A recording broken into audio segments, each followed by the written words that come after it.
Dear series, Cassis for IFLTV. We're nearly there. The weighing is complete. Nearly, Frank. I can't wait. It's 24 hours away, and we've got something extra special in our business. You know, boxing, in sport. Two supreme boxers and athletes, 4 belts on the line. First time, I think it's 24, 25 years. This is as good as it gets for us. I mean, as a sport. Fabulous fight. We are getting these fights. Boxing fans always moan that we don't get this and we don't get that. The last 12 months, 18 months, we are getting these fights. It's Riyadh season. We're in the world's capital of boxing right now. That's where we are. This is where all the big action is. Absolutely. What is your pick for this, Frank, between Beterbiev and Bivol? I'm having little changes and whatever. You know, originally it was Beterbiev, and that was based obviously upon his power and his strengths. He's had injuries, and he's 39, so I'm interested to see what effect that has on him. I always say that, it's not always about a big puncher, otherwise we wouldn't have judges. We just have referees there to count out or whatever. But he's not needed judges in 20 fights, not at all. But Bivol's, I think, is a fighter, I think, that can raise his game, and I think he can bring himself up.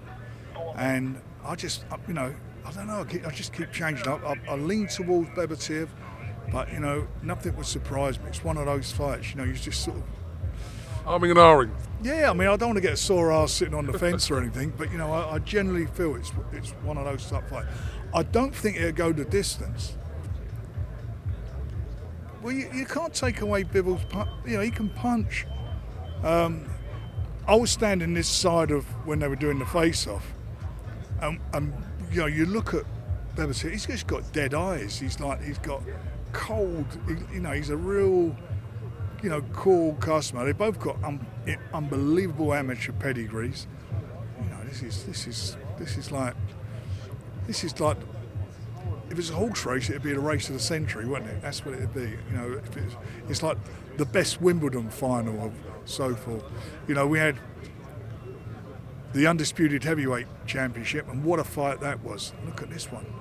This is, this is brilliant. Something special. Frank, my eyes are not what they used to be, but I was watching that weigh-in. It looked like there was a little moment between you and Ben Shalom. Was there anything going on there? Not for me. It just looked like there was, a little moment there. Okay, if there wasn't, there wasn't. I had my moments. Frank, did you see Conor Benn and Chris Eubank Jr. having a little... I've only seen somebody show me the film earlier on, yeah. But you know what? He's got to get his licence first. He's got to be licensed. So before he gets his licence, we'll see what happens. Obviously, there's no love lost there between the two of them. And we'll see what happens. I think that's going to... I think in the next couple of weeks that will all, one way or another, be resolved. But I mean, as much as that fight excites us, you're obviously campaigning for your man Hamza Shiraz. I'm not campaigning for him to box Eubanks now. An offer was Is that made. done with now? Well, let me tell you why. First of all, after I had words with him face to face, not like publicly where I couldn't hear stuff with speakers. When I pulled him up face to face and said what I had to say to him, and to his manager, and to his guy who set it all up, getting Adi to ask that question. That was a setup, by the way. We all know that, and asked Adi, he'll tell you. He very innocently was asked the question. But besides all that, he said he was upset about what I was saying about him. And I know exactly what I said. There's 2 ways not to have a fight. One is to say I don't want it. The other one is to price yourself out. And I would not say the money he'd been offered, he obviously didn't fancy the fight, because that is a fact life. And he said in front of everybody in the room, I was unaware of the financial offer.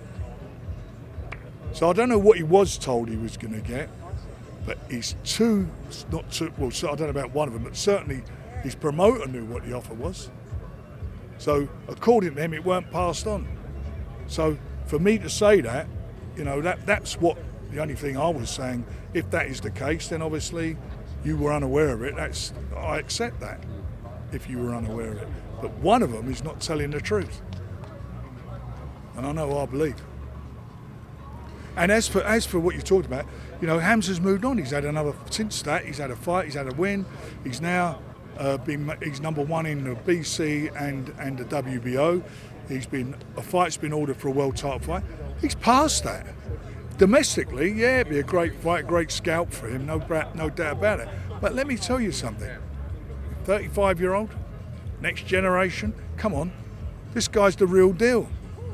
You know, he's there. He's doing the bit. He's overtaken him. And he's saying, what was he saying at a press interview he did? You know, who is he? Nobody knows him. Like I said, they mix up their pay packets on the night. If he gets his one by mistake, he'll know who the star is. Final one from me, Frank, before I let you go. Are we any closer since the last 48 hours on talks regarding AJ and Dubois? Lots of things going on at the moment, but you know, we're focusing on this fight, and this is the most important thing. The good thing that's come out, we're obviously all aware because AG has made it public. There will be another 5v5 early next year, so that's going to be good. The question is AJ Dubois part of that? We will find out in time, won't we? Could I get your autograph actually, Frank, while you're here? This ain't a setup. No. Hold that. No, because I've got this shirt. That's not. This ain't even a shirt. Look. Remember this? Yeah. Remember that? I think you should put a 10 and 0 on it. Can you put a 10 and 0 on it?